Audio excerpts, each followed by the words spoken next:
আসসালামু আলাইকুম। কথা বলবো মুখে তিলের সমস্যা নিয়ে।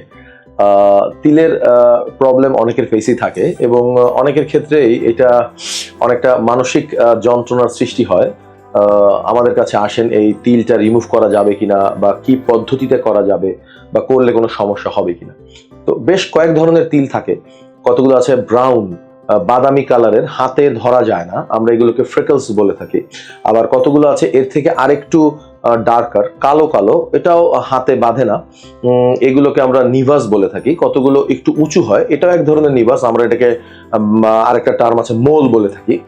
আবার কতগুলো আছে আঁচিলের মতো একটু শক্ত খড়খড়া, আমরা যেটাকে ভাইরাল ওয়ার্ট বলে থাকি। এর বাইরেও কতগুলো চোখের নিচে বা ওপরের দিকে হয়, আমরা যেটাকে সিরিঙ্গোমা বা মিলিয়া বলে থাকি, যেটা সোয়েট গ্ল্যান্ডের সাথে সম্পর্কযুক্ত। আবার আমাদের যে তেল গ্রন্থি আছে সেবাসিয়াস গ্ল্যান্ড, ওটা ফুলে গিয়ে অনেক সময় একটু ছোট গোটার মতো তৈরি হয়, দেখলে অনেকের কাছে তিলের মতো লাগে।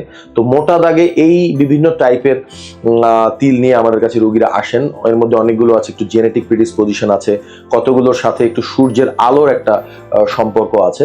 তো অনেকে চান যে ক্রিম, অয়েন্টমেন্ট বা খাবারের ওষুধের মাধ্যমে এটা সারিয়ে তুলতে। আসলে তিলের প্রবলেমটাকে কোনো ওষুধ ব্যবহার করে বা খাওয়ার ওষুধের মাধ্যমে সারানো যায় না। তবে বেশ কতগুলো চিকিৎসা পদ্ধতি আছে যার মাধ্যমে এই তিলের চিকিৎসা করা যায়। যেমন আমরা ক্ষেত্র বিশেষে ইলেকট্রোফালগারেশন, কার্বন ডাইঅক্সাইড লেজার, আবার কোনোগুলোর ক্ষেত্রে আমরা কিউ সুইচ এনডিআর লেজার। তো মূলত লেজার এবং ইলেকট্রোফালগারেশন এই দুই ধরনের চিকিৎসার মাধ্যমে আমরা এই তিলগুলোকে সরাতে পারি। কিছু কিছু তিল এক সেশনেই চলে যায়, আবার কিছু তিল আছে যেগুলো কয়েকটা সেশন লাগে, এবং এর পাশাপাশি সূর্যের আলোতে গেলে সানস্ক্রিন ব্যবহার করার প্রয়োজন হয়ে থাকে। তো এই সেশনগুলো যদি নেওয়া হয়, দেখা যায় বেশিরভাগ ক্ষেত্রে তিলগুলো চলে যায়।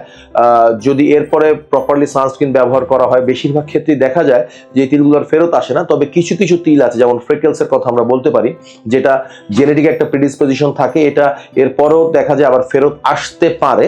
তো আসলে আবার রিপিট সেশন নেওয়ার প্রয়োজন হয়। আমরা সাধারণত 1 মাস পর পর সেশনগুলো করে থাকি।